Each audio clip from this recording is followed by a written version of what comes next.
All right. Happy Monday night. Hope you guys had a good weekend. Off a good start for the week. I'm gonna go ahead and run down the Q&A tonight, like we normally do every Monday and Wednesday night here on the channel, both over here on TikTok and here on YouTube and X. AMA. Yeah, just ask me anything. We got a lot of people that already run up the chat here. Appreciate you guys always asking good questions. Just want to start off tonight with just kind of public service announcement. There's been a lot of people that I've known that have lost assets, unfortunately. Here recently, we just had somebody else, and hopefully they'll get them back. The FBI is involved, and their digital assets, they got taken, but they're locked up and hopefully coming back to them. But just want to touch on that here because there's a lot of people that watch this that are new, that may be new to digital assets. I remember when I first got into this stuff, and I watched this video that a lady had put out, and she was like, the 26 steps you need to take to protect your crypto. And a lot of them are still true today for the majority of people. It's ideal that you have a cold wallet, that you write down your seed phrases, that you have that on a piece of paper. It's not taking, taking a picture of it and putting it on your phone or other devices. You are practicing, mitigating risk, having a couple pieces of paper with those seed phrases in a couple different places. Maybe you have an ARC plate or something where those are stored. You never click on phishing emails. We see this all the time. Ledger and other cold wallets, people will figure out, a list of people that have those, and they will email all those people asking them for their seed phrases. And just don't ever give anybody your seed phrase for any reason. Hopefully, you know that by now. But if you don't, and if you have your stuff on an exchange, that's not wrong to hold stuff on an exchange, but just be aware of the risks associated with that. Just like banks, if your money's in the bank, you're a creditor to the bank, okay? And they owe it back to you. And they might show a balance in your account there, but that is the liability on their books that they owe you. And when you go use it and spend it, it spends, right? They have it there to cover it. But it is not yours. If the bank is, the bank defaults, we saw this with Silicon Valley Bank and SBF, and or not SBF, that was Sam Bankman-Fried, Silvergate, and a lot of the financial institutions that went under last year that had exposure to crypto. There was a big run on Silicon Valley Bank, and obviously, the FDIC came in and bailed them out and backed the accounts even beyond the 250 that's supposed to be there for the FDIC insurance. But my point with that is, cash, if you go to an ATM and you take it out, it's yours. You assume all the responsibility for it. If you hide it under your mattress and your house burns down, there's no recourse. There's no insurance, right? So there's good and bad with all this stuff. But if you're pulling your assets off of an exchange, you are taking extreme responsibility of those assets. You're holding them in a cold wallet. You're responsible for those keys. And that's really kind of how crypto's been for the last more than a decade, 15 years. People had, paper wallets and other stuff when Bitcoin first came out. They had it on a drive. Stuff today is a lot more user-friendly than it's ever been. But that's also, as the value in this asset class has increased, more and more scammers have come into the space. So this particular individual had a ledger, and I don't know, Ledger went to go update their firmware and talk about putting in a backdoor not too long ago, about a year ago, and people were up in arms about it, and they ended up not updating the firmware. However, I think that they already had things in place for that. This particular individual had bought the most recent one. I've known a lot of people that have lost money in crypto. Lobster Wallet's another one. Please, please, please, if you have stuff on Lobster Wallet, please move it off Lobster Wallet. It's notorious for scams. There might be some real stuff there. There might be some utility there, but it's not worth the risk of participating in that ecosystem. We have one of our clients lost $30 million on Lobster Wallet. So, you know, horrible situation there. But just know there's a lot of things on that wallet that are not legitimate. I'm hopeful that there's other things there that end up working out. I know a lot of people are a proponent of that. I myself, just after that situation and a few others, just completely stay away from it. But this individual had their thing, had their digital assets on a ledger, and they had purchased that ledger off Amazon. Also, do not do that. If you're buying these cold wallets, please buy them from the original manufacturer. There are people that purchase a bunch of them, and they have a merchant account, and they get the seed phrases off of them, and then they mail them to you. And I don't know if that's what happened to this individual or not. There's a few other circumstances that could have happened. So one, backdoor for Ledger, don't know. They're going to deny that adamantly, I'm sure, because they bought it off Amazon. Amazon's going to deny it because you bought it from a merchant. That merchant's going to deny it because they're going to say they bought it from Ledger. Came wrapped in a package, left it for 3-4 months, didn't use it, moved assets on there, sat on there for 2 years, and then it was hacked. He did not give away the seed phrases, did not click a phishing email, did not click the dusting. Also, if you have XRP or XLM, you will frequently get like 0.00001. Somebody will send you that. It has a memo. Do not click on it under any circumstances. Do not click on anything that somebody sends you to your wallet. It's just extra XRP or XLM if you get it, okay? Don't click on it. But aside from that, the only other circumstances, if you have your phone and it is where you keep your digital assets, and it does not require some other type of two-factor authentication, either a thumbprint, face scan, or a Tangem card, you're susceptible to people hacking into that. If you're carrying that around at large events, especially crypto events, always turn off your Wi-Fi. Ideally, you do not bring a device somewhere outside your home that has the wallet on it. You've got a separate device, either an old phone or a laptop, that you only use specifically for your digital assets, especially if you have high value worth of digital assets. If you got like $50, $60, $100,000 worth of digital assets, please follow some of these guidelines. And again, this individual, I don't think it was any fault of their own.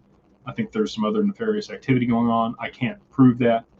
There's no way to, discern that from the circumstances that unfolded. And the only other thing that's, in the imminent future here that I think could pose a risk to people that didn't share their seed phrase and didn't follow all the things that I'm talking about is quantum computing. If you have sent assets to a wallet address and then sent them out of the wallet address, you've then exposed both the keys.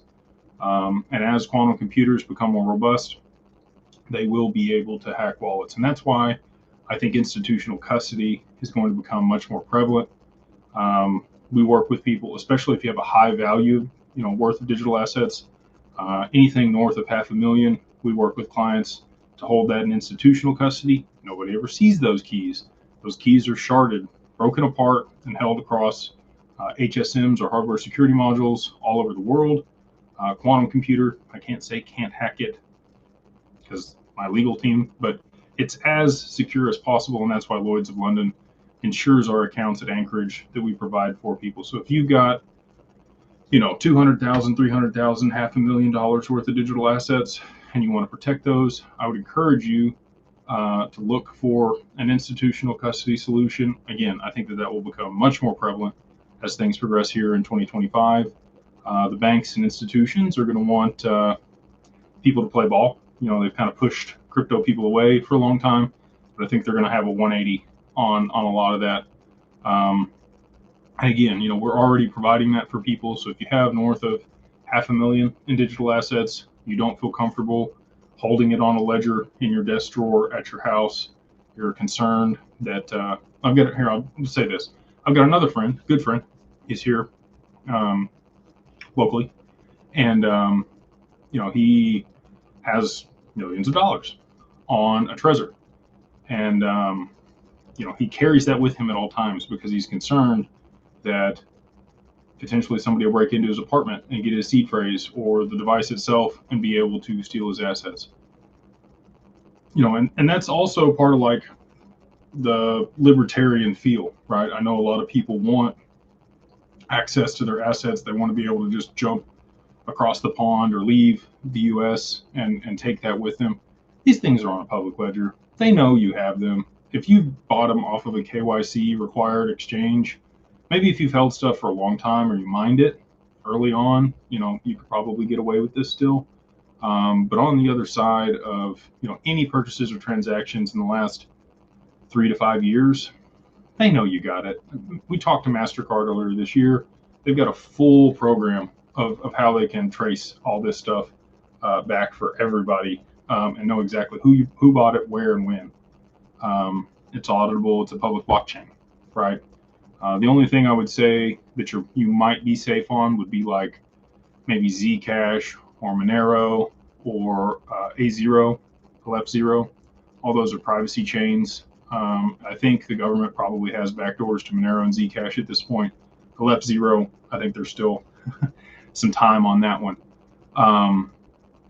But, you know, all that aside, like I said, if you've got large amounts of digital assets and you are concerned about the safety for them, it'd be a great option to work with us and hold them in institutional custody. And I know that sounds like a sales pitch, but I've just seen multiple people lose assets at this point, and it breaks my heart because I know what these assets are going to be worth in the very near future. And to see large amounts of those assets get taken from people, my heart goes out to them, you know. Other thing I just want to mention here is like Matthew Mellon. He had 1 billion XRP on a device, and they can't get to it. They don't have the seed phrases. They don't know where they are. Can't unlock the wallet. God forbid something happens to you and your loved ones aren't familiar with these devices or crypto savvy. Can't get to them. They don't know what to do. Hopefully you got a crypto buddy that's listed in your will that you trust, you know, and maybe you can trade that, like somebody else writes your name in their will and you take care of their family. I've got a couple good friends like that early on that I worked with to make sure that, you know, my wife and my family would be taken care of if, you know, God forbid something happened to me. And we're all going to die at some point, unfortunately. But those are all things that I take into consideration, especially, like I said, if you got larger amounts of assets that could really take care of your family. Just encourage you to make sure that you're doing everything that you can to mitigate the risk of loss for those and set your family up for success. In the institutional custody, we have beneficiaries. You've got a trustee that can step in.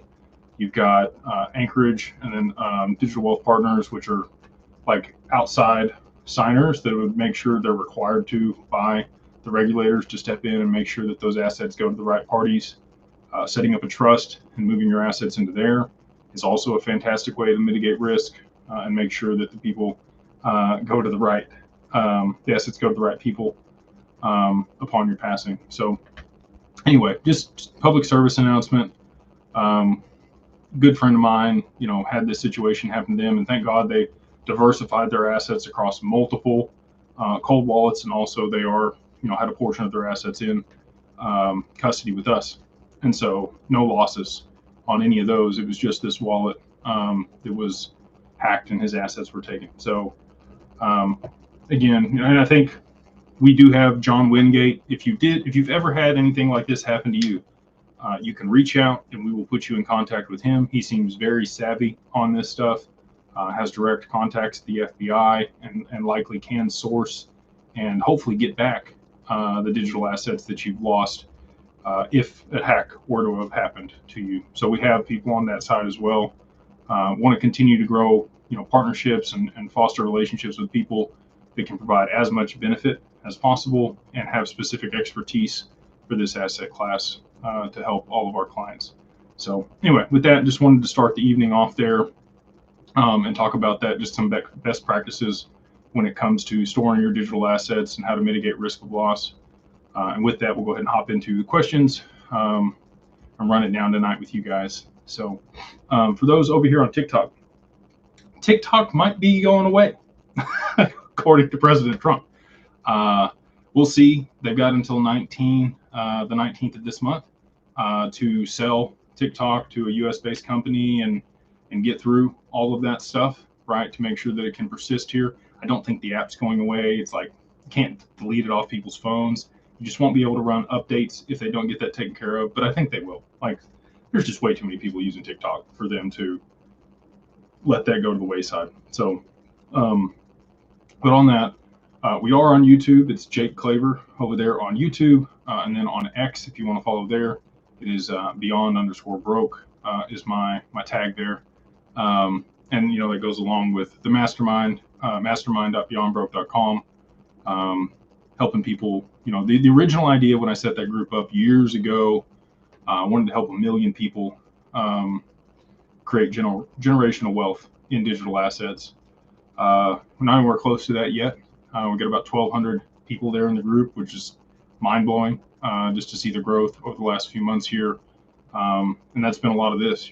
We've had really cool people that have great culture and aligned values join that group. We do have the code. It is 1 month free there if you want to go check it out. Do a lot of this there in the group, talk about more intimate details, run private deals, provide a lot of extra education about other types of investments and business there to those people in the group. And the code is Beyond Broke, just like you would spell it up here. If you're on YouTube, Beyond, BEYOND, BROKE, all capitalized, the number 1, and then MO, like Mary Oscar, for 1 month free there in the group at checkout if you go to mastermind.beyondbroke.com. So anyway, just wanted to mention that because I don't think TikTok's going anywhere, but just in case it does, those are the other platforms that we're prominent on, and you can go follow us there as well. So with that, we'll go ahead and hop in. We got Marcin, which is an interesting name.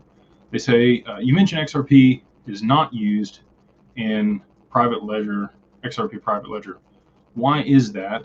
Can't you use XRP there? Or is there a reason they don't want to? Thanks for everything. So there are private networks, and Ripple has built these out, okay? And they are exact replicas of the XRPL. The infrastructure for different use cases to be able to transmit payments for trusted parties in the same ecosystem. There's not enough liquidity on the main net for the private ledgers to be able to connect to it and settle those transactions. Once XRP is a high enough value and can provide liquidity to those transactions, I do think that you're going to see a merge between the main net and those private ledgers. I do think that will happen, hopefully here in 2025, if we do see, XRP at $50, $100, $1,000, and we've gone over the circumstances in which that could happen, then yeah, I think it will be. But if there were XRP, and I talked to David Schwartz about this, and this is the reason I know, he mentioned, if there was a way to arbitrage the value of XRP, people would do it.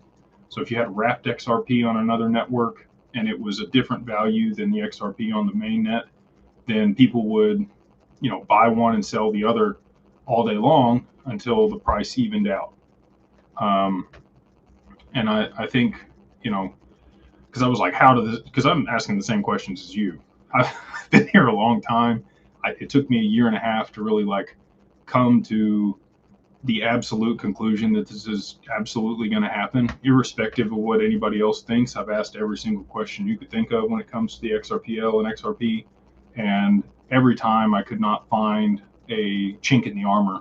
I just found the answer and became more and more convicted that it is going to be used at scale globally. So this gentleman over here has asked if anyone used Arculus wallet. It's not something that I have used. I've used Decent, Trezor, Ledger, EliPal, Engrave, Exum, and then I've used hot wallets like Atomic and Exodus. I would recommend Decent over all those. We do have a link in the bio. It's what I use for a portion of my bag for a long time. And so it's got a biometric. The user interface is way better than Ledger and a lot of the other ones. It has a wider variety of assets that you can hold on that versus anything else. And you can add a 25th word for your seed phrase that makes it more secure than just the 24 words that you get most of the time. So, I'm a proponent of that. I like that product. And we are an affiliate. So if you use the link, we do get a little change in our pocket, which is great. But I only promote things that I really do think are good. And so, You can buy whatever you want, but that's just my opinion, just a guy on the internet. All right, next question up here. Matty B, what's up, man? He says also, well, maybe he has something above here. Did I miss the one before? Yeah, let's start here. Can you explain the difference between the private versus public ledgers? We kind of did that a little bit. Would banks and institutions use one and not the other? So there was a recent video clip of a gentleman that was on Fox News, and he talked about Bank of America using XRP for intra-bank settlement for a long time until the lawsuit happened in 2020. And so, yeah, there are situations in banks that have used these private ledgers and settled using the token. If they use a different ledger, would that mean no XRP appreciation? So, again, the way I explain this is like, I don't know if you were around for the internet. I was very young, like born in 91. Okay. So I wasn't around for the majority of it or even aware of what was going on. Okay. I know people that were, and what they tell me is that there were siloed ecosystems. So you can imagine like AOL when it first came out and Yahoo when it first came out. You were able to communicate with other people in those ecosystems, but you didn't have an internet protocol or an email protocol that allowed for those to talk to one another. And that's really kind of how this stuff exists today. That's really the majority of the financial markets. As an example, I use PayPal. If you have Cash App, can I send you money? No. You have to have PayPal or Venmo, right? And even if you have Venmo and I have PayPal and they're owned by the same company, still can't send each other money because there's no protocol that connects those. And that's really what Hyperledger and the XRPL and Hashgraph, I think they're going to facilitate the internet of value. Okay, and that allows these independent siloed ecosystems that may use the technology to settle within them themselves, like an intranet. They're going to be part of an internet on these public networks. And that's, I had a conversation with a prominent YouTuber the other day, and he was, he runs some funds, very intelligent individual, and that's what he asked me. He was like, well, why wouldn't these institutions just build their own stuff? And they have. However, they need a trusted network that everybody can use to communicate between one another, especially after 2008. The banks don't trust each other, and for good reason. They don't understand the exposures the other banks have. They're not going to want to accept their stablecoin. Bank of America is not going to send their stablecoin to JP Morgan. They don't want it. They're going to need something that swaps that value over a public network that they can both trust. And that's what XRP is. It's that settlement token between parties where they don't have to trust the other party. They can just trust the network because they run a validator on it. They can see all the transactions. They know exactly what happened, and it's a mutable record for both of them to be able to transact. So, hopefully that explains that a little bit better. I know that there's a lot of people out there that ask that same question, and I did for a long time, and that is the answer. They need a trusted protocol that has no intermediary behind it, and they're also participating on it. And then he had a follow-up question here. He said, also, if BOA was allegedly, he points this out, using XRP in 2017 and 18, why was there not a substantial increase in price? There was, Matty B.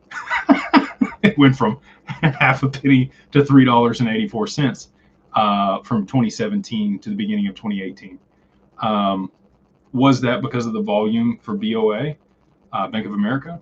Potentially, right? They also escrowed half the supply before, we saw the hockey stick moment for XRP back then. So again, supply and demand. And I do think retail volume probably drove a lot of that, and it was speculation, but there may have been some utility in that price appreciation as well. Joe over here on TikTok has asked me if I think Luna C will recover. I called Luna before it unwound. I was telling people to get out of it and get away from it. 20% returns are unsustainable. And as soon as Dow Kwan was going to lower that, we saw everything unwind over there. It's not anything I've ever messed with. People have made money on it for sure. We talked to a hedge fund the other day that made money on the way up. They made 80% returns on Luna because they were leveraged on it while it was producing significant returns. And as soon as they had markers flip around, they ended up shorting it and made money on the way down too. Because they knew that it wasn't sustainable and they were watching for specific things for when it was going to collapse on itself. So I don't know. I hope it does. I know that there's a lot of people that lost a lot of money on that, and there's other people that made a lot of money on it. And that is crypto, and why a lot of people participate in this ecosystem is you got a chance for both. Without high risk, there's not high rewards. This is another one from Martian. They say, how do you think R3 Corda will use its billion XRP? Will it put some into the Ripple AMMs? Will it keep some on the balance sheet? Any other methods? So for those that don't know, because I'm sure that there's people that may be unfamiliar with R3 and their relationship with Ripple, we've talked to both of them and about the other counterparty in multiple circumstances. And both of them were like, there was a lawsuit. We don't do business with them.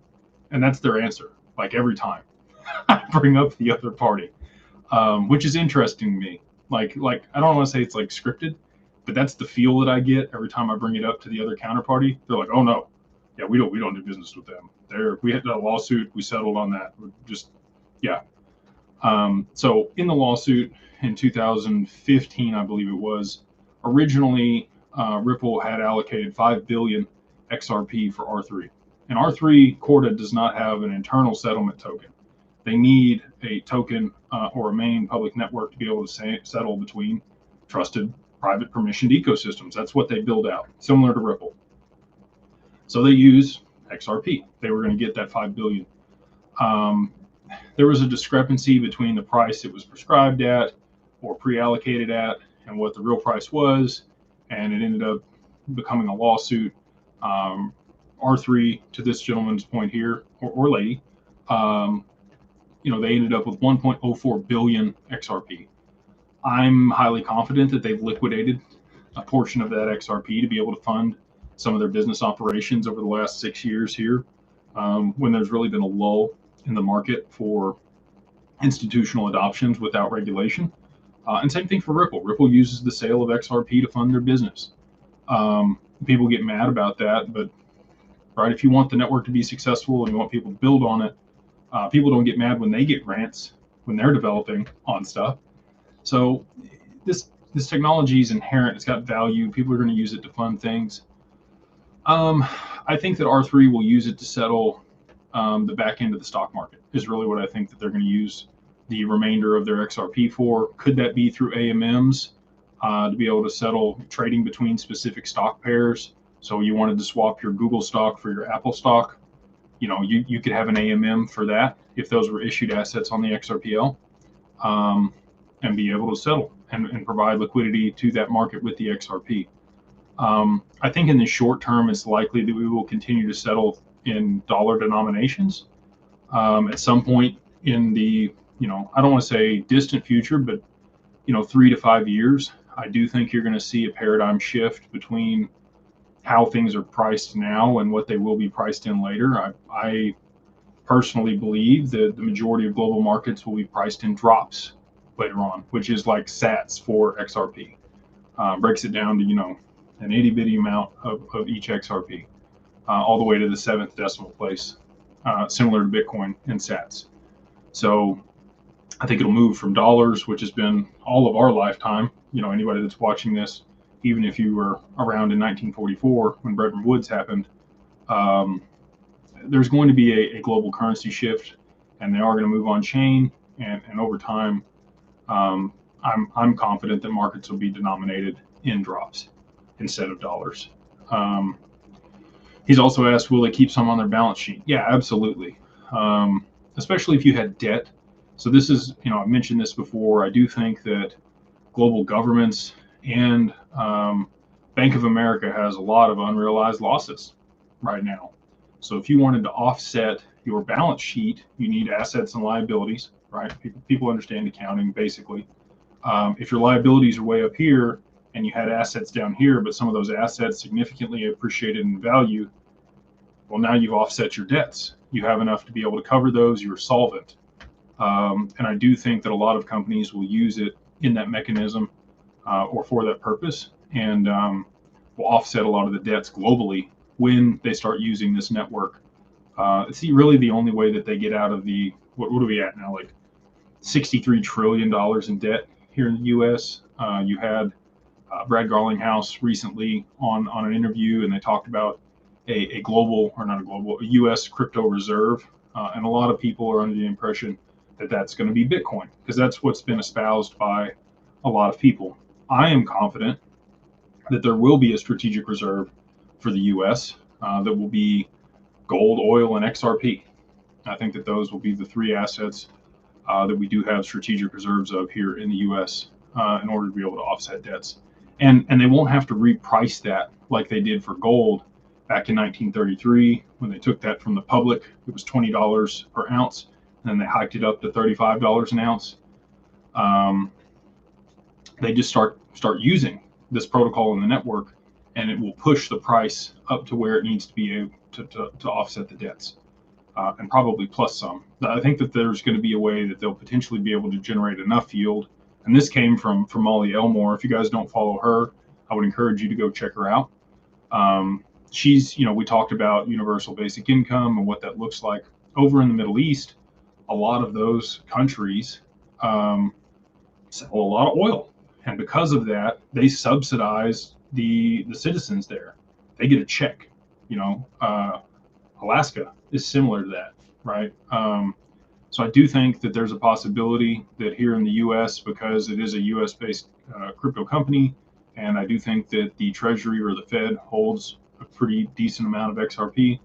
Once they start generating yield with it, putting it in liquidity pools and AMMs, I think there could be enough cash flow that they could actually subsidize and pay people some type of universal basic income, and it wouldn't be having to take money from the rich or tax people more. They would literally just have an asset on their balance sheet that produces so much of excess cash flow that they could then begin subsidizing the public and help, drive the velocity of money and GDP. So, rambling on here, but good questions. Atlantic Living, they always hop on here and ask good questions. I guess they're from Canada. So they said that they've had a chat with Aaron Grinhaus, who's been on my channel. If you are Canadian watching this, either over here on TikTok or here on X and YouTube, you can go back on my YouTube channel and find a video with Aaron. He is a estate and tax professional there in Canada that sits on the board, one of the leaders in crypto in that jurisdiction in Toronto, and he will help you figure out how to mitigate taxes there in Canada, how to set up your estate either offshore or domestic. He's also very familiar with U.S. tax law and Canadian tax law. If you wanted to work something between the two, or come here to the U.S., or maybe Canada becomes the 51st state. We'll see. I don't think that's going to happen, but it's a funny little joke. So anyway, they say, could you explore the idea of having a live crypto Q&A with Aaron? We could definitely have him on. I think he would enjoy that. I don't know that he's going to come on here this late, but we could probably grab him and pull him in during the workday, maybe around lunch or something. He said Canadians need fully understand clarity around capital gains, tax, etc. And he's the guy. Continue to recommend him. He's done a lot of work with us and always done a very good job. Been very responsive for clients, and we appreciate Aaron Grinhaus for his contributions and his willingness to help good people.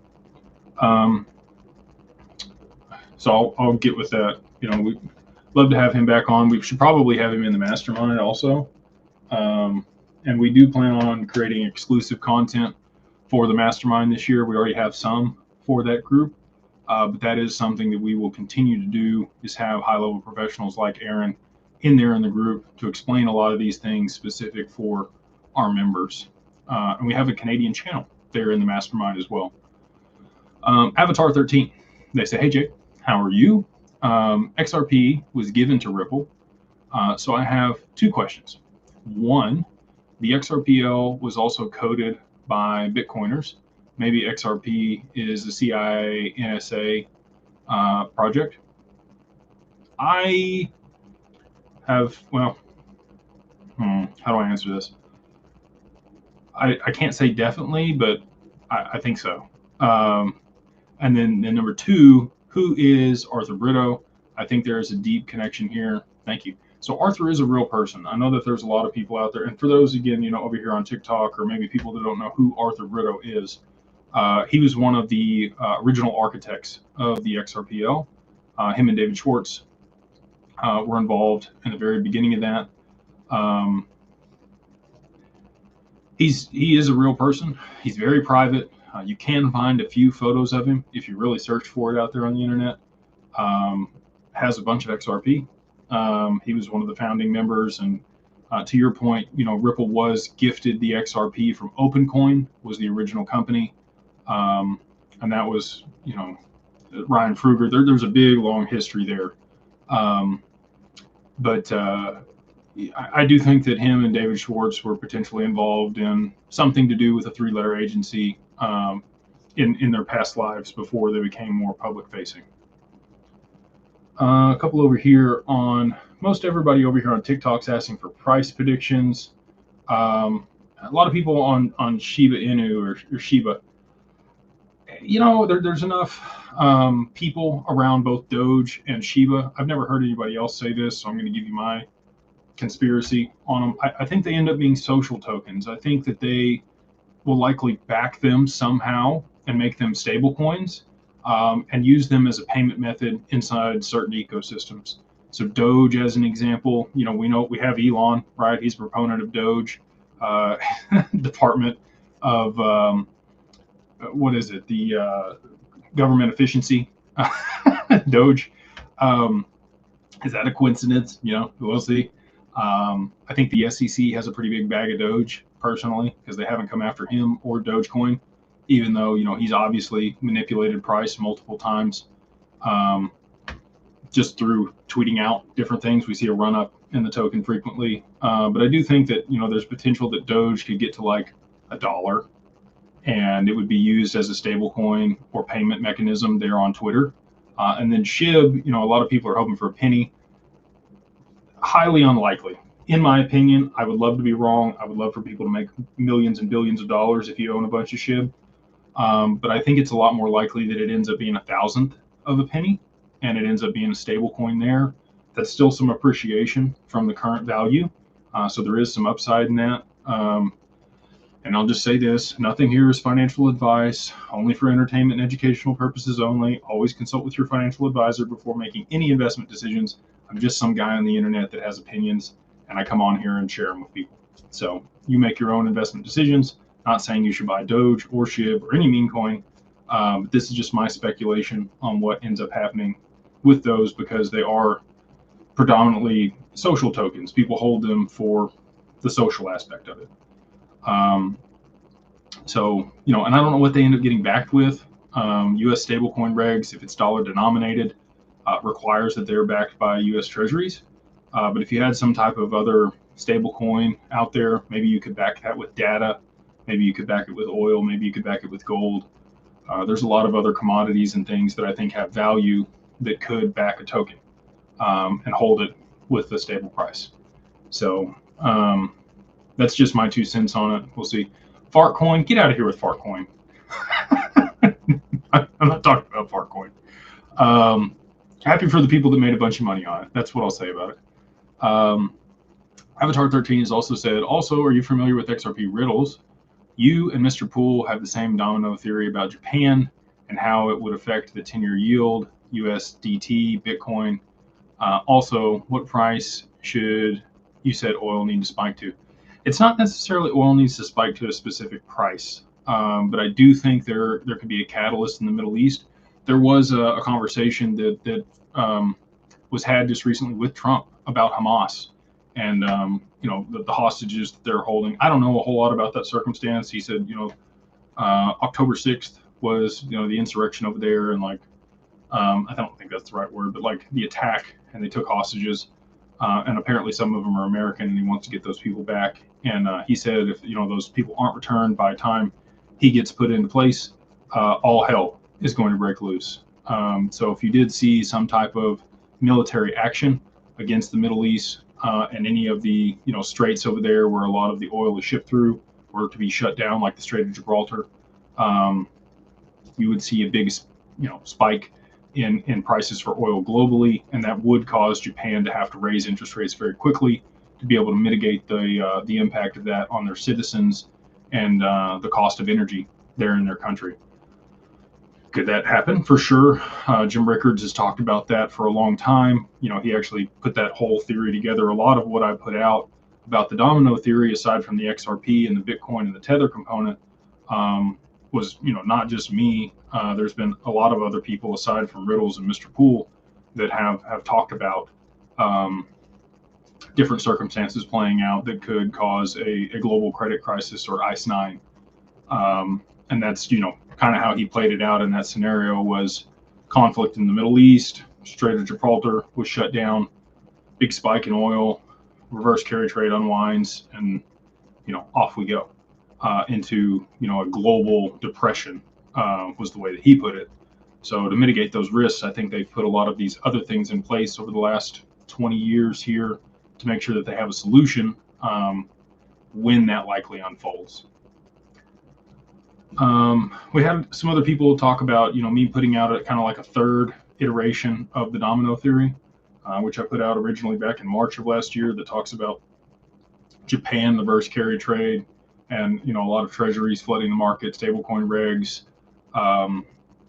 Tether becoming sanctioned, Bitcoin tanking, unrealized losses for the investment banks, and then them having to be able to settle real time on the stock market to mitigate those losses, and driving a bunch of liquidity into XRP to be able to do that with Project Ion, which was developed with R3, and the DTCC, which is the main settlement corporation for all of the U.S. public markets.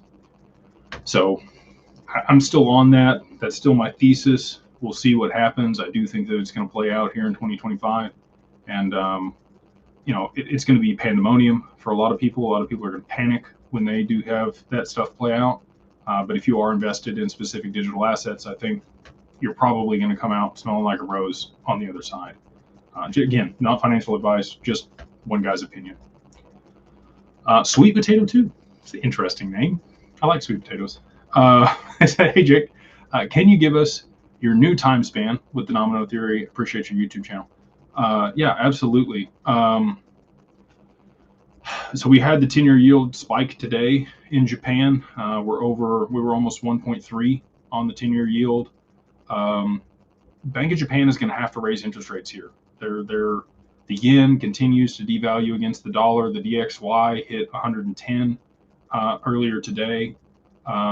You've got a lot of signs flashing. They have been for a while, though. So it's very difficult to predict timelines on this stuff.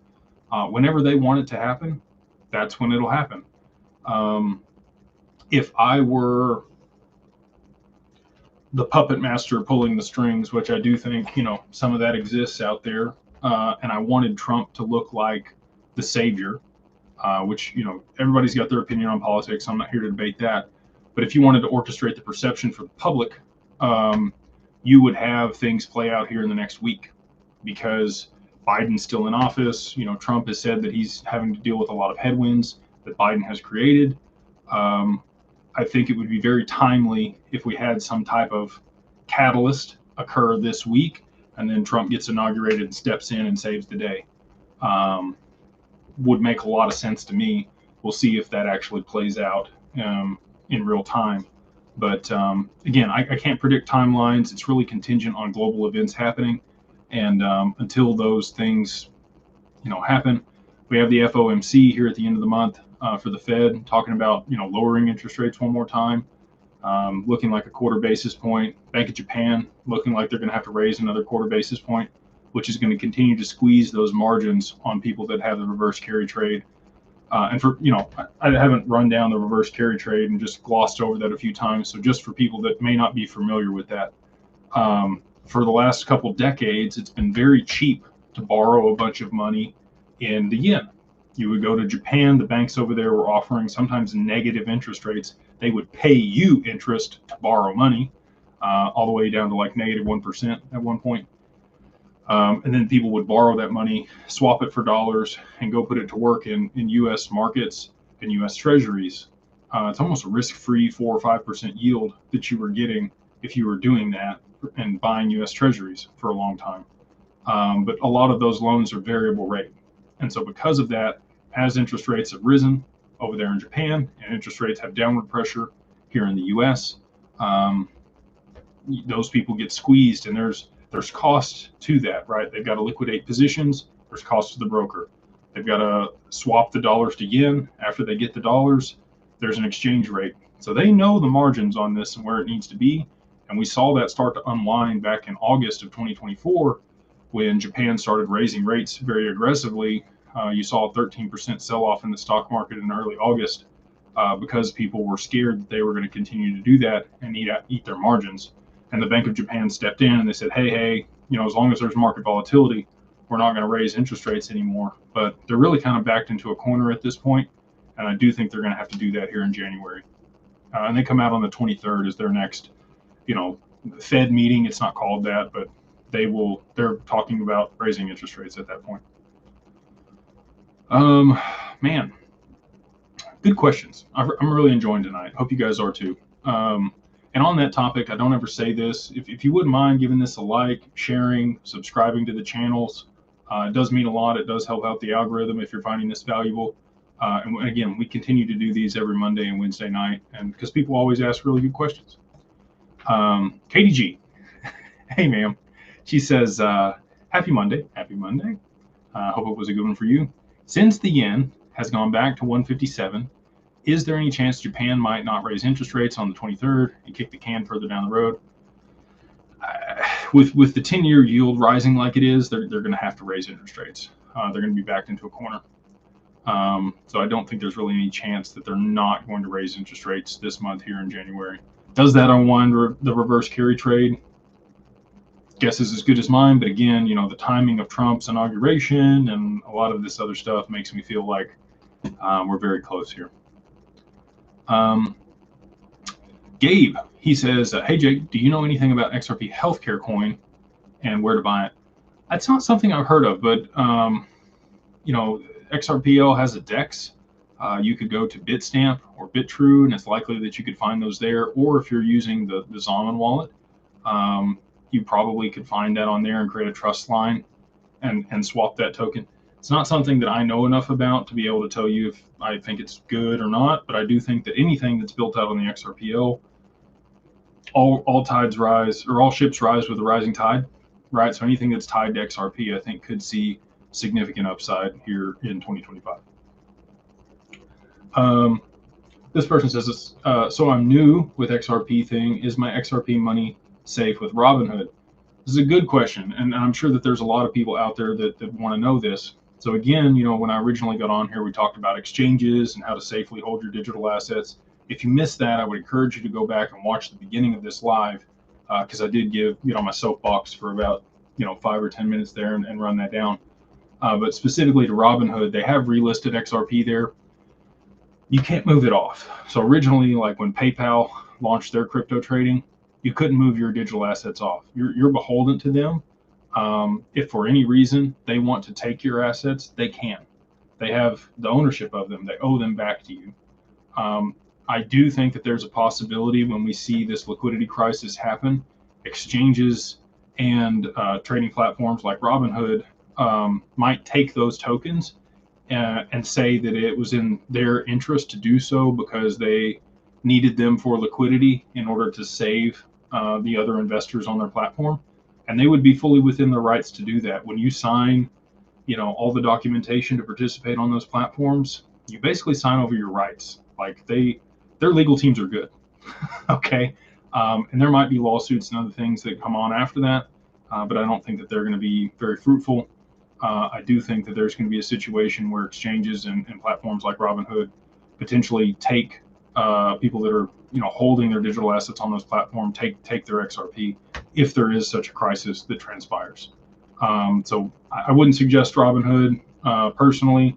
Coinbase, Kraken, Gemini, Uphold, BitTrue, Bitstamp, Binance. Like there's a ton of other options depending on where you are globally, where you can purchase XRP. and then move it off of the exchange into a cold wallet, which was again something we talked about at the beginning of this show. Yo, Johnny, what's up? He says, hi, Jake. I'm in the onboarding process with DWP, finishing my LLC form. Awesome, brother. Glad to hear it. And moving coins to cold wallet. But how quickly could I roll over a 401k or an IRA and secure crypto allocation and sign possible? You absolutely can. So I had another gentleman message me about this just about an hour before we got on the show here.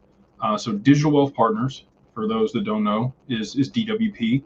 It is the SEC registered RIA that I'm involved with underneath Digital Ascension Group in the family office. We do provide wealth management services there. Again, custody, yield in the very near future on the XRP for our clients here, hopefully in January. Hopefully, my compliance team slapped my hand and said I can't make guarantees, so I can't say January for sure, but pretty confident. Anyway, we can do IRAs over there, and we have had a lot of people move their IRAs from iTrust Capital over to our custody to be able to work with them, and we can trade those assets in there tax-free, just like you can on those other platforms. iTrust has been not very accommodating for these transfers. They want us to fax them stuff. You're a crypto company. You want me to fax you something? Are you kidding me right now? They're just, being obstinate and really trying to put everything in place where they don't want to lose that AUM that they've aggregated. But we will be able to provide yield inside of an IRA at some point in the near future for people. And yeah, would love to work with you on that if that's something you're interested in. On the 401k side, 401ks cannot hold digital assets. They are strictly beholden to some certain regulations that require that they're invested in traditional markets, mutual funds, normal assets. So you could get exposure to crypto through the Bitcoin ETF inside your 401k or the Ethereum ETF inside your 401k. Again, can't give you guys financial advice. I don't have exposure that direction. And you can't move your, oh no, my camera. Hold on a second here.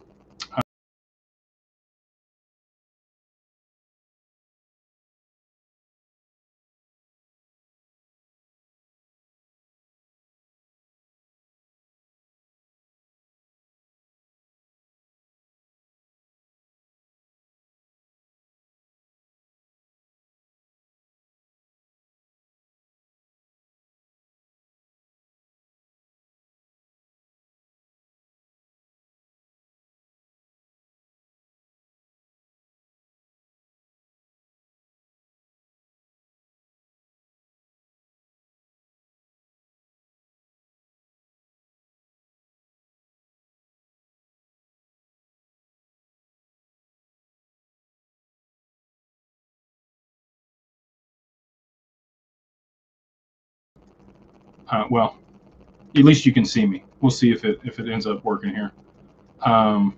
Yeah, there we go. Come on. Well, you can hear me, and people over here on TikTok can still see me. So we'll go ahead and jump into the next one here. We've got, would you hold your crypto on Coinbase or have it in a Trust Wallet app? Trust Wallet's not bad. I haven't had as much experience with that application, so I can't say I would or wouldn't. I would work with, again, Decent is the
All right, here we go. All right, not as good, but you guys can see me, and we'll continue rocking along with the Q&A here. Let's see, Michael Paul. He says, "Hi Jake, I'm about ready to dive in with the LLC and custody service. Awesome to hear. When I roll my IRA, I can earn yield on the IRA account. What if the IRA is in my wife's name? Does that cause a problem?"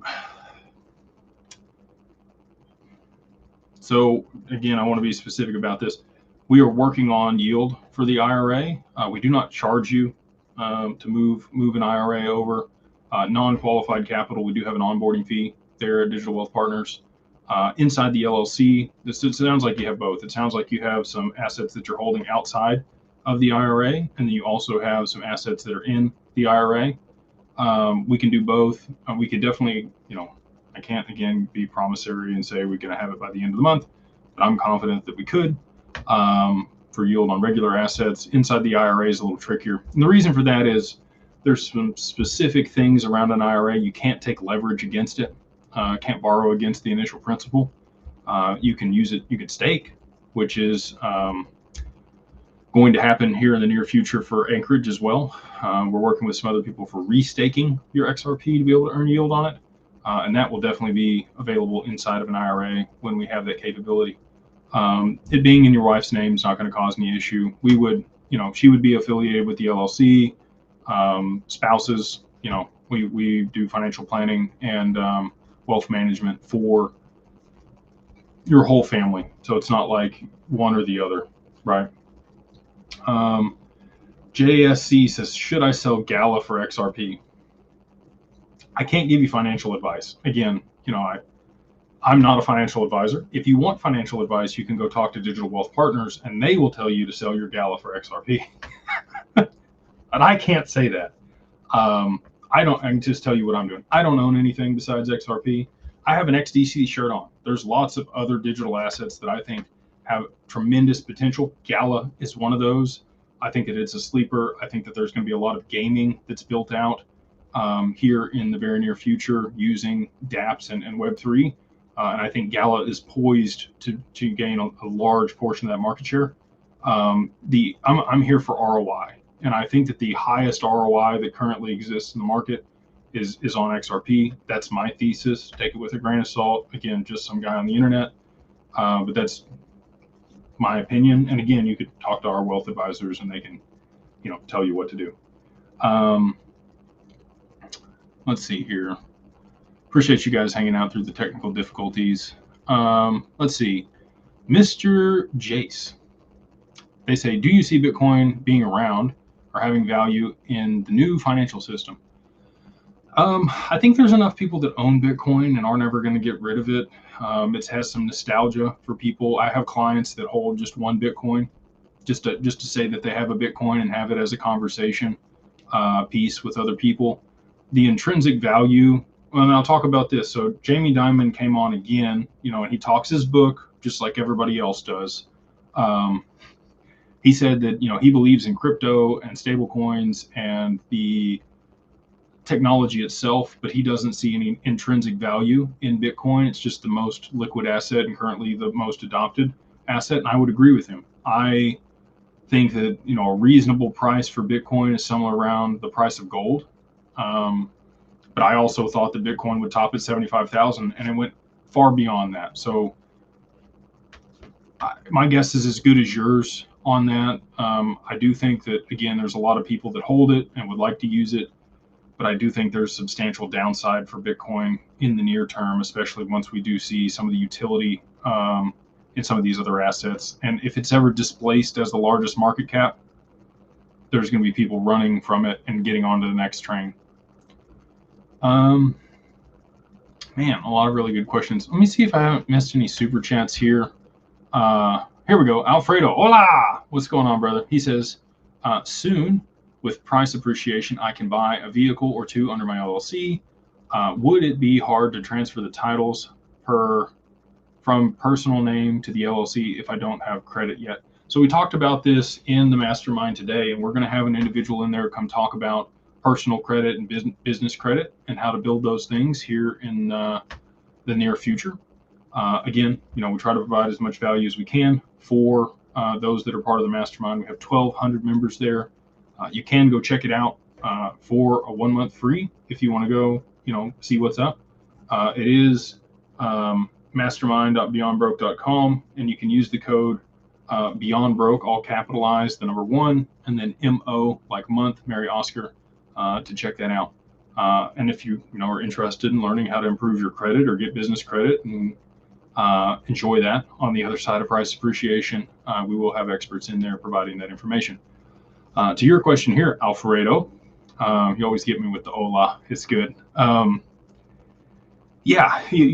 Unless your business already has substantial credit and credit lines, it's difficult to finance a vehicle in the LLC's name alone. It's likely that you're going to have to personal guarantee on that vehicle anyway. So a lot of people, and myself included, have purchased vehicles in our personal name and then retitled them in the name of the business in order to get the tax benefits that we talk about under Section 179 of the tax code, where you can use accelerated depreciation on the asset to be able to offset the income from the company. And that would be the way that I would normally go about it, unless, again, you have your LLC's been around for multiple years and it's very well established, and whatever bank you're financing it through would be able to provide that loan without a personal guarantee on it.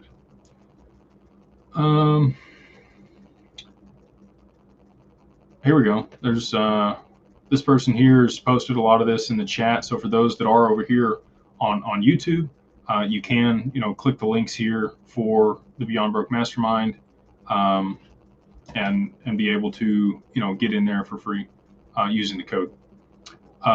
We got Daniel Doolittle, another super chat. Thank you for the super chat. Thank you, Alfredo, for the super chat. He says, "Hi, Jake. Do people with digital wealth partners receive white glove service? Some companies offer regular reoccurring monthly payment check-ins from their advisors." We do, yeah. And we try to be as white glove or involved with people as they would like. So if that's something you want, and as we expand here and people do see a lot of appreciation on their assets, we plan to scale. That's a lot of the conversations we're having right now internally with the management team and the advisors, is making sure that we have enough people in place that are competent and capable to be able to provide the standard of service that we've been able to provide up to this point. And if that's something you're interested in on a monthly cadence to be able to lock in times with an advisor, we do provide that if we are managing your assets there at Anchorage. Man, a lot of people with the super chat tonight. Thank you, Honest Aim. He says, "Jake, thanks for all that you do. 1,224 members in the mastermind. Wow. Wife and I really enjoy your recent post on wealth secrets from the rich families teaching their kids. Please keep the nuggets of wisdom coming." Absolutely, brother. Thank you so much. We do try to post a lot of good content over here on YouTube, and we'll continue to do that. And again, have more exclusive content for the members there in the mastermind over the next year. Go over here to TikTok and just make sure that I'm not missing anything. What's going to happen on the 20th with XRP price? I don't know. Trump is bullish on crypto. We could see some executive orders the first day that he steps in. Gary Gensler stepping down the first day there and is out. You got Paul moving into the head of the SEC. I do think that we're going to see a settlement for the Ripple case here in the very near future. The last day for their tender offer on their shares is tomorrow. I think that was very strategic by Ripple. They're paying $125 per share, buying those back. They've allocated $500 million of their own treasury to purchase their own shares back and provide liquidity to their investors. I don't think they would be doing that unless they thought that was the best use of their capital. So they anticipate, likely going public at some point in the future. And being able to, have share prices substantially higher and liquidity against those. My expectation for a publicly traded Ripple, stock or share in 2025, if they do go public, is around $500 to $600 a share. I think makes a lot of sense.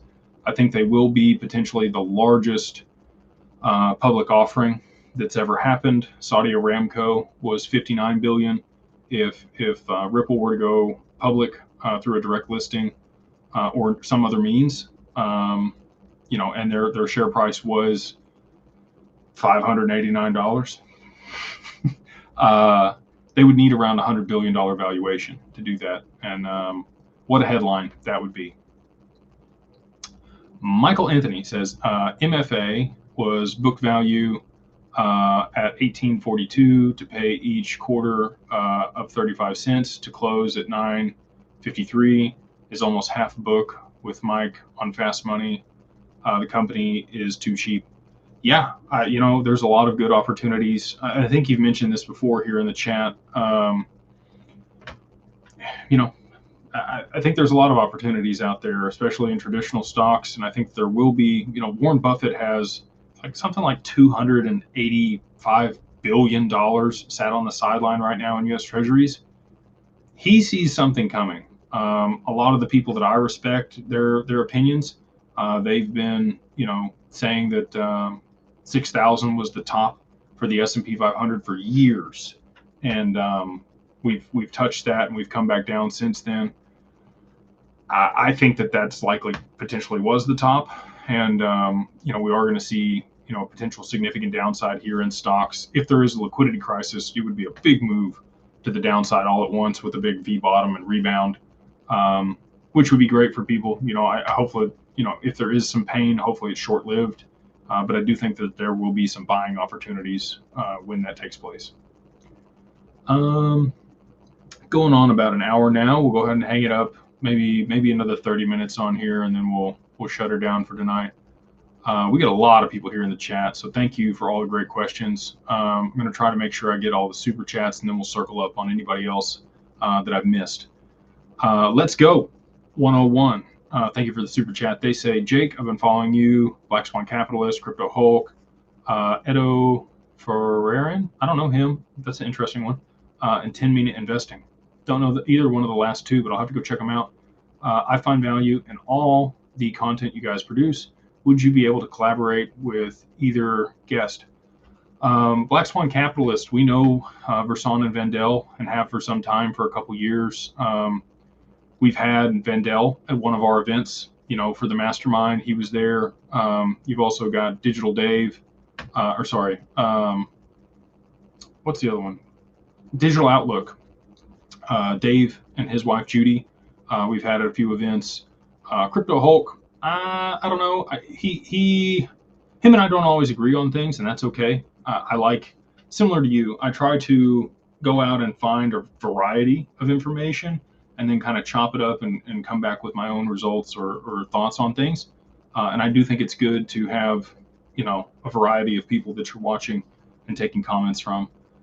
In the Mastermind, I've put together, you know, the 40 channels that I watch between, you know, macroeconomics and markets, and also for personal growth. And that was something that they asked me to do, so I provided that for them. But Black Swan Capitalist is on that list, and I do like those guys. Crypto Hulk's good. Definitely would love to collaborate with any of them. We've been on Black Swan Capitalist, actually, but Crypto Hulk and the other two that you mentioned, if you have contact information, you want to send it over to info@digitalfamilyoffice.io. Would love to reach out to them and have a conversation and be on a live. Thanks again for the super chat, by the way. Let's see if I missed any other ones here. I'm way up in the list. We have another one. M. Summers says, RLUSD is greatly misunderstood. I would agree with that. When you sell XRP for RLUSD, the value stays on the XRPL. That is correct. This is much different, and no one else is talking about it. Since the value stays on the ledger, XRP appreciates. The last part I would challenge. That is a transaction on the XRPL, and volumes on the XRPL is what creates price appreciation, supply and demand. People understand normal economics, right? And so with that mechanism, you know, there's more demand than there is supply, and it's settling transactions. Issuing assets on the XRPL doesn't necessarily increase the value. Those assets have to be being swapped and traded. That's what generates the value for XRP, as long as it sits in the middle of those transactions. So if I'm paying you RLUSD and you will accept RLUSD on the other side of the transaction, never goes through XRP, not going to touch the volume there. It's not going to cause appreciation in price because there's no demand. But if we have more and more issued assets on the XRPL, and let's say I want to pay you in RUSD, but you want JPM coin or you want Bank of America coin, there needs to be an intermediary that swaps those, and that's when you would see XRP involved in that transaction, and that would cause price appreciation. So semantics here, I understand that, but I just want to make that delineation between just issued assets causing price appreciation. That doesn't do it. There needs to be volume of trading of those assets through XRP itself in order to increase the value.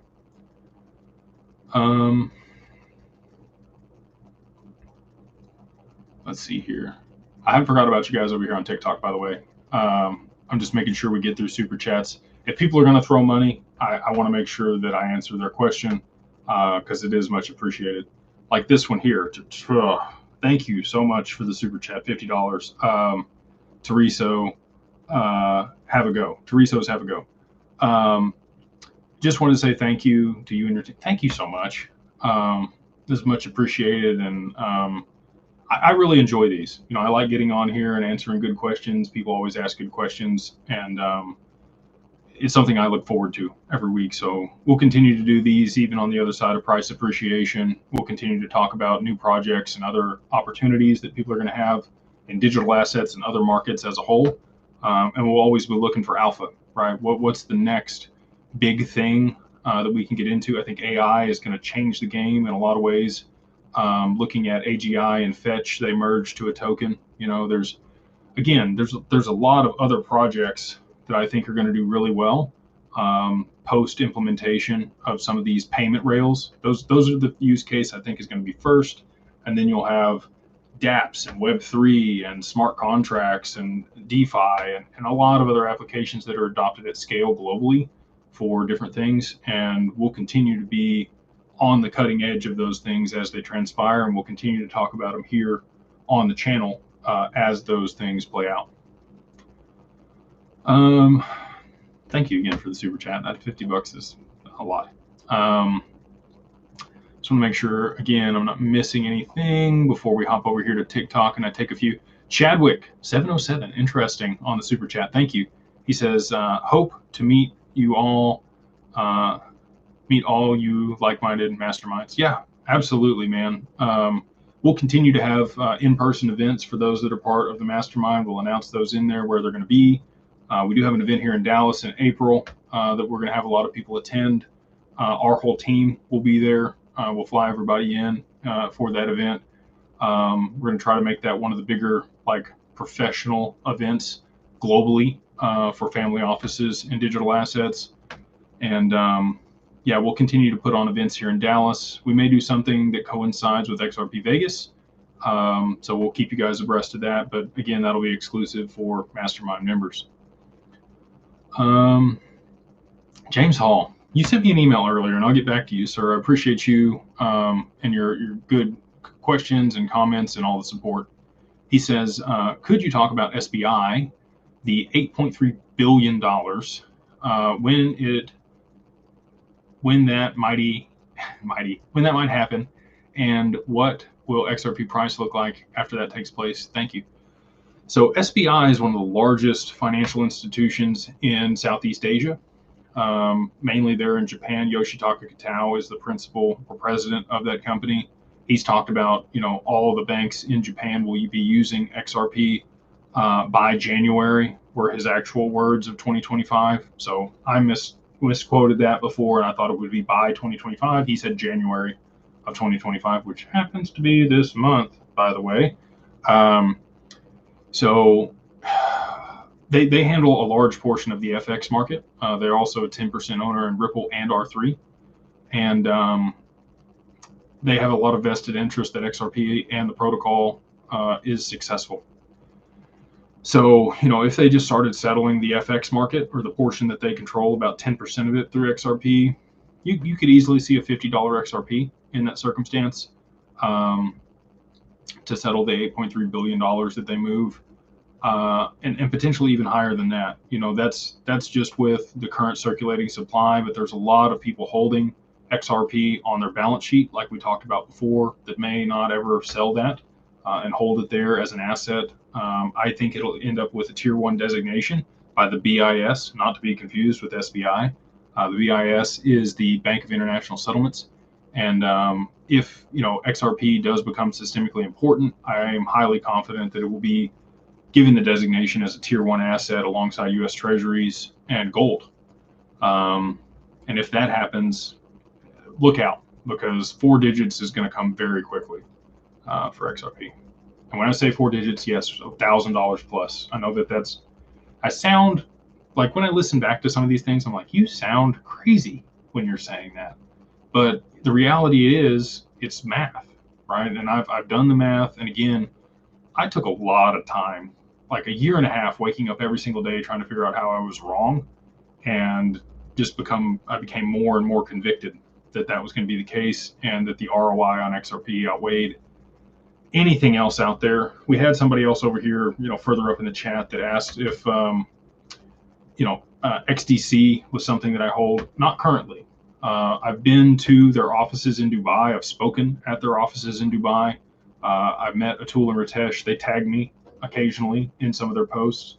I'm bullish on the asset itself. I'm bullish on their network for trade finance. I've met Andre Casterman, who has TradeFi, and he built out a whole messaging standard for, all the bill of lading and receivables and all the stuff it takes to transact international finance and trade finance. And I think anything where a contract has value makes a lot of sense to end up on XDC's network. So debt notes potentially could be a good application or good use case for XDC. Receivables and collectibles, in trade finance is obviously a good one. Anything where you could buy it at a discount and then receive the payment later. Collateralized debt obligations could be another one. So all those things. Just make sure again that I don't miss any super chats here. People are so nice to do this. Gabriel says, looking for advice for my 100K XRP to work for me. Maybe one day I'll get my 65 being an advisor, but I don't think so. So again, not a financial advisor, can't give you financial advice, but I can talk about some of the products that we're looking at going live with at Digital Wealth Partners. So if you have 100K XRP, if you just want to set up a time to have that discussion with our team, you're more than welcome to do that. Matt Schneider is our CIO, and he will be in the Mastermind next Monday on the 20th during the inauguration. I know. Probably not the best timing on that, but he will be there, and that will be recorded, and he will run through all the different ways that we are going to be able to generate yield on XRP for people in the very, very, very, very, very near future. Again, can't give promissory timeframes, compliance.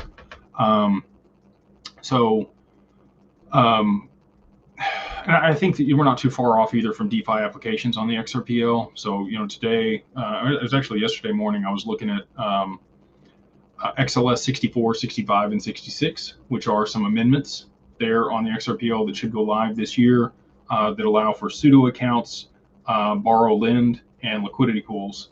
And I do think that there's going to be another way that people can put their XRP to work. It's definitely something that we will be providing our clients when we have that capability to do so. AMMs is something else we're looking at. Until they're a bit more stable and the impermanent loss can be mitigated, it's not something that we'll participate in, but definitely something that's on our radar. But we do have, a couple different partners and tri-party agreements and sub-accounts and structures set up to be able to provide yield on XRP, again, in the very, very near future. And if you want more information, just to have the conversation, you can email info@digitalwealthpartners.net, and they can, give you the full synopsis on the couple options that we have in the very near future to be able to generate yield, the risks associated with those, and how we're mitigating them. But I do think that would be valuable for Gabriel here. Let's see. We have James Hall. Again, just making sure I'm not missing any super chats before I roll on over here to TikTok. Kevin, thank you for all the memberships, brother. You always do a good job of helping us out there, and those are very much appreciated for everybody here on YouTube. Looks like I may have got through all of the super chats. Oh, one more. Where'd it go? Okay, here we go. We got incognito. It's an interesting way to spell it. So HTTPS is a combo of HTTP, ASL, and TPS. I see crypto protocols running in parallel to be quantum resistant. What do you think? Quantum resistance, probably the verbiage I would put there. That's a good way to put it. It's not quantum proof. I do see that there are going to be a lot of similarities between those protocols that you mentioned and the Internet of Value. Who was I watching from Ripple back in 2016? If you Google Internet of Value, it was Interledger Protocol. If you Google Interledger Protocol and look up YouTube videos, there was a gentleman, and I can't think of his name. It'll come to me. He ran exactly what you're talking about there down in that video, and it was something that I posted in the Mastermind when I found it, but I'd have to go back and try to find it now. He was one of the original employees at Ripple that was discussing that, and I would agree. You guys with the super chats, thank you so much. Textured Puma.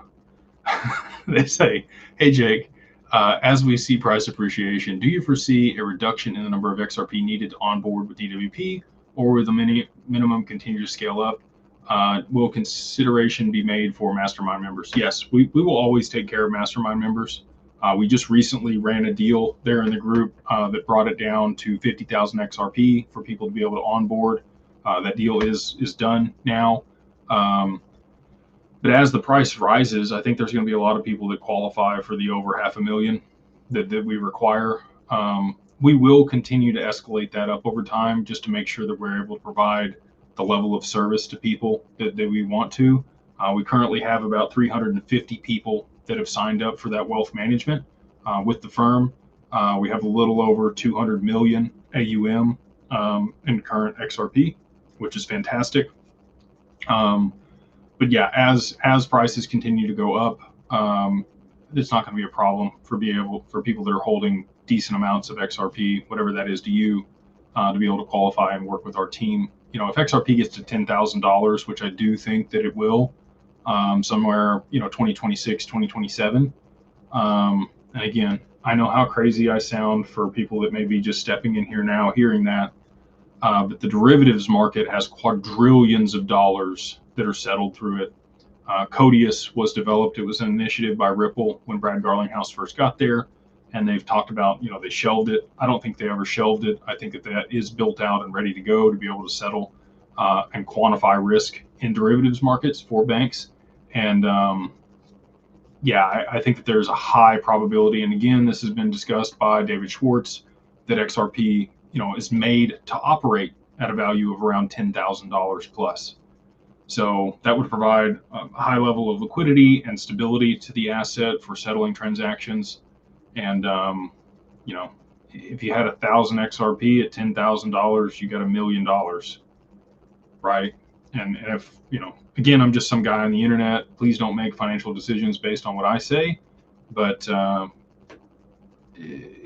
that's not too far in the future. We're in 2026, 2027. $10,000 XRP is my price prediction. We are almost at an hour and a half here, but again, I want to make sure I get all of the super chats answered so that I don't miss anybody here that did pay for an answer. Now, I've got through those, so I'm going to hop over here to TikTok and take a couple here. What is considered decent amount of XRP? Yeah, so again, I've talked about this in the past. I don't know what your financial goals are. I don't know what your current position is, right? I don't know where you are in your daily life, what your job is. A decent amount is whatever you can afford at the time, right? As an example, just a couple examples here. My barber, all right, good guy, used to be a musician, um, just good people. Um, doesn't make a ton of money, right? He's managing his business, paying employees. He's opened up another location. He's trying to scale that. Doesn't have a whole lot of access to liquidity, but he had like $500 set aside, and we were talking, and he's like, "You think I should throw it at it?" And I'm like, "You do you, man, but this could be your retirement, right? Like if you're not ever going to be able to get out of cutting hair, because he hasn't been, this is a way that if you throw $500 at something and just let it sit there for 10 years, you're going to be good, in my opinion. Again, not financial advice." So he bought $500 worth at 30 cents and moved it to, a Tangent wallet or a Zum wallet, and it's just sat there. And he got excited when the price ran up to 250. There's a lot of people texting me when it was 250. I think they're going to be texting me. There'll be a lot more people texting me when it's $100 and $1,000. But for him, that's life changing. If that could be $1 million at some point, that completely changes the trajectory of his ability to retire. So again, what is a decent amount to you is going to depend on what you can afford. Don't put yourself in a bind. Don't forego bills. And like, there's been a lot of people that I've seen get divorces and other stuff because of XRP and their conviction. And don't let it ruin your life. I made some sacrifices in my personal relationships over the past couple of years that has caused a lot of friction, and I don't recommend it. Please don't do it at the expense of your family. But at the same time, if you can get some at $2.50, I still think that imagine buying Bitcoin at $2.50 is what I'll say, right? And if you had just bought it then 10 years ago, 12 years ago, and sat on it, you're doing pretty good now. $500 turns into $10 million, right? So that's kind of how I think about this. Let's see here. How do you become a member of the Mastermind? I need to learn a lot more. You can just go to mastermind.beyondbroke.com. If you're watching over here on YouTube, it's up here at the top, or just beyondbroke.com. You can check it out. We have social membership. I've been a part of a lot of masterminds, and the least I've ever paid to be a part of a mastermind was $3,000. Okay. I try to provide way more value than I ever got from that mastermind in ours, and I try to make it accessible for the average person, because I know a lot of people are out there and they want access to good information, and you got to pay for it in most circumstances. I would rather invest in people now and help them and make sure that they have access to that, and build relationships for the long term. That's what I'm here for. And so, we've made it extremely affordable. We try to give people a free month. Again, if you want the free month, it's just Beyond Broke, all capitalized, no spaces. The number one, MO, like Mary Oscar, gets you a free month there in the Mastermind. Come check it out. If you don't like it, can't get the Discord figured out or other stuff, we understand. You don't lose anything, right?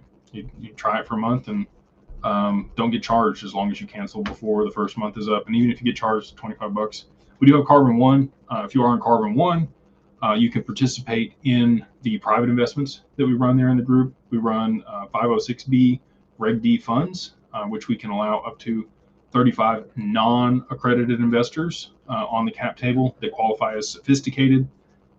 We use the exact law, the way that it's written, to be able to involve people on those deals.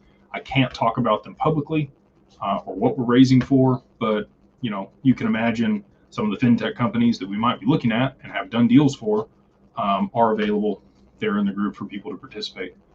So would love to have you in there if that sounds like it's something that would benefit you and your family. And yeah, just great culture.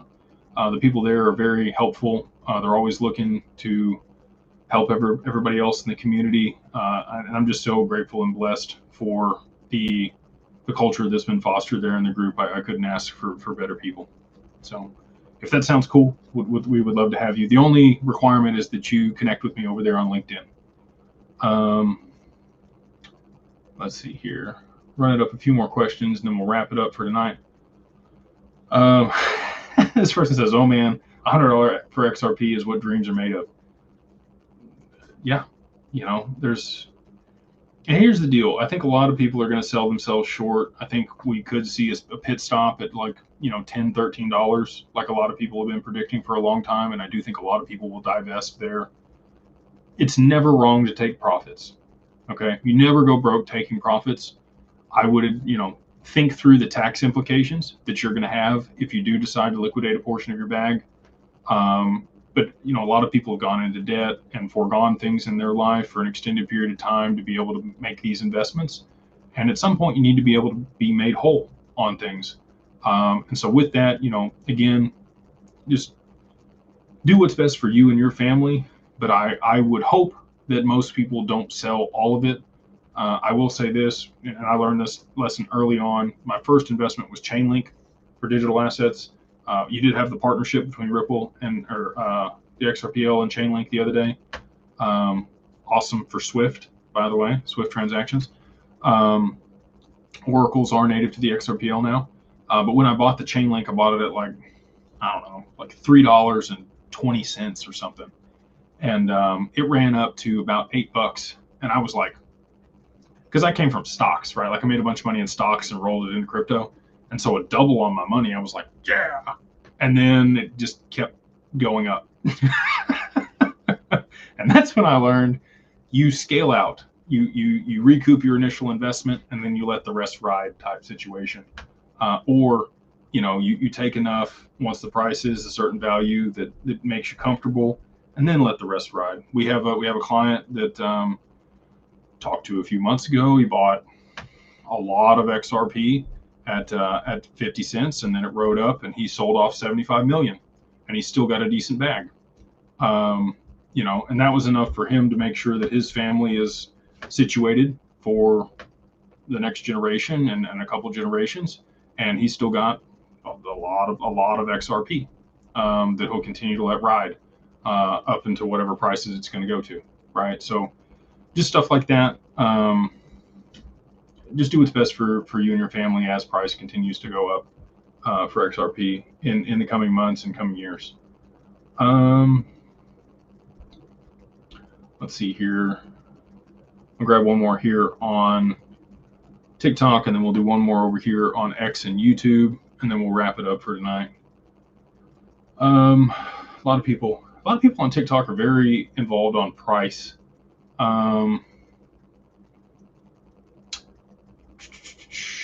I need super chat the redneck. Let me see if I can find yours, the redneck. Post what you're looking for here in the bottom of the chat, and I'll grab it from you, and I'll jump over here, and the redneck guy over here on TikTok, post your question, and I'll run it down.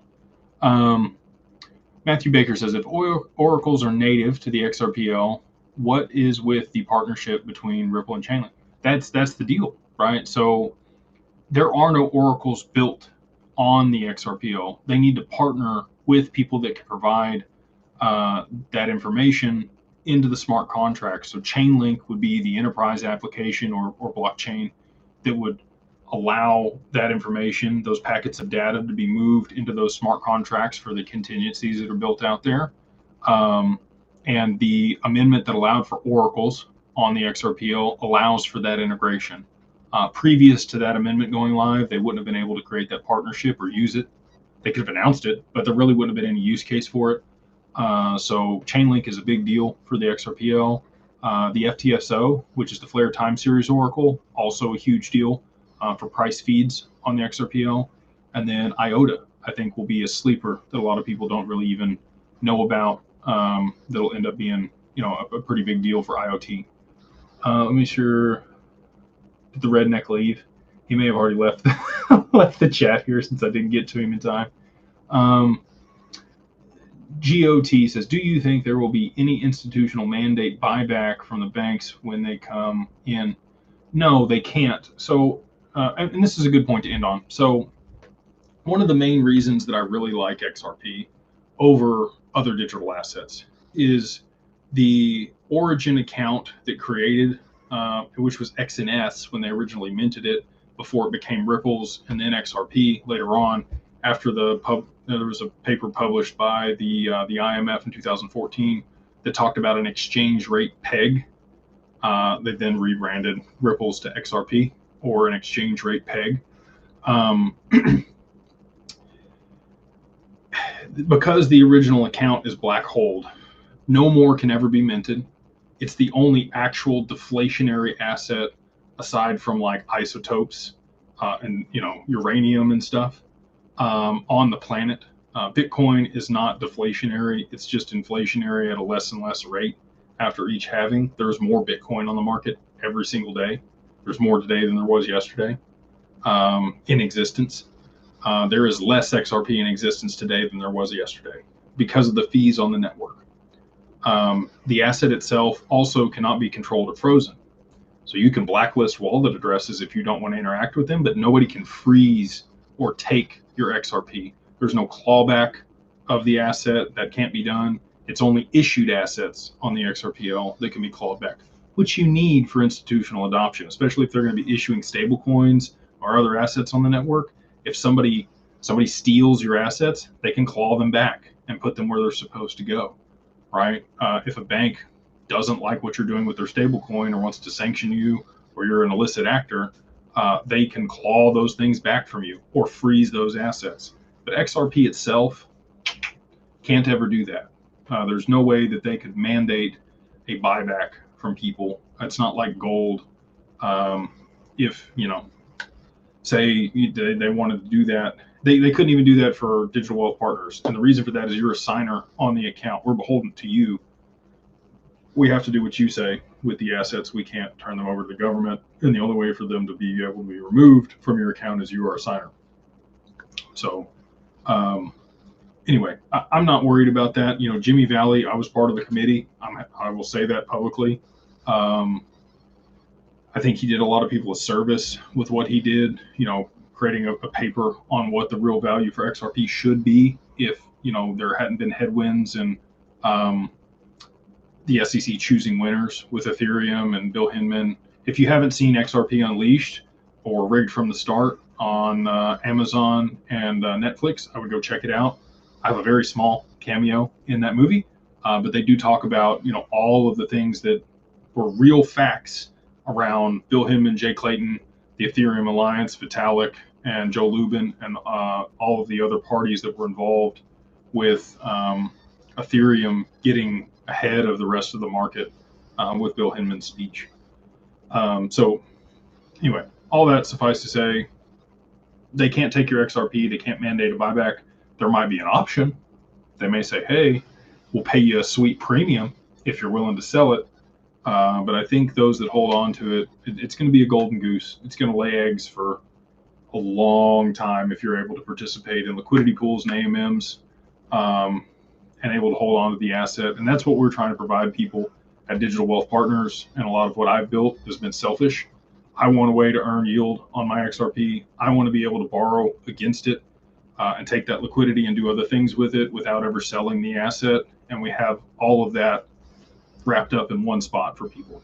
So, and again, if you want more information on that, you can just reach out, go to digitalwealthpartners.net, schedule a consult or contact them, and they can answer questions around that. If you're interested in institutional custody, which is kind of how we started the live tonight, if you are worried about a hack on your stuff or want to protect your assets, I would go back and watch the beginning of this. Like I said, I got on the soapbox early on before we had the technical difficulties. So encourage you to do that. And we'll go ahead and wrap it up. Thank you guys so much for hanging out with me and listening to me talk and ramble on for an hour and a half on Monday and Wednesday nights. Again, if you want to be a part of the Mastermind and learn more about what we have to offer, private deals and the education there, just go to beyondbroke.com. You can check it out for 1 month for free, all capitalized, Beyond Broke, the number 1, and then MO, like month, or Mary Oscar. Get you a free month there in the group. And I'll say this, if you want an LLC, we do provide those through Digital Family Office. You can go to digitalfamilyoffice.io. It's the best way to mitigate taxes if you are going to plan to sell some of your digital assets. We'll set that up for you. We provide everything from the EIN, articles of organization, registered agent, certificate of good standing, and the operating agreement that you need for that type of entity. It's only $3,000 for those that are here and want to use the code. You can use 5050 off, 50 off DAG, like Digital Ascension Group, LLC. Get you, 50% off that, so it's $1,500. Get you situated. If you have more than $50,000 invested in digital assets, it makes a lot of sense to go ahead and get that set up before price appreciation. So with that, we'll go ahead and wrap it up. I hope you have a wonderful evening. Thank you again for joining me on a Monday night, and we'll see you guys on the next one.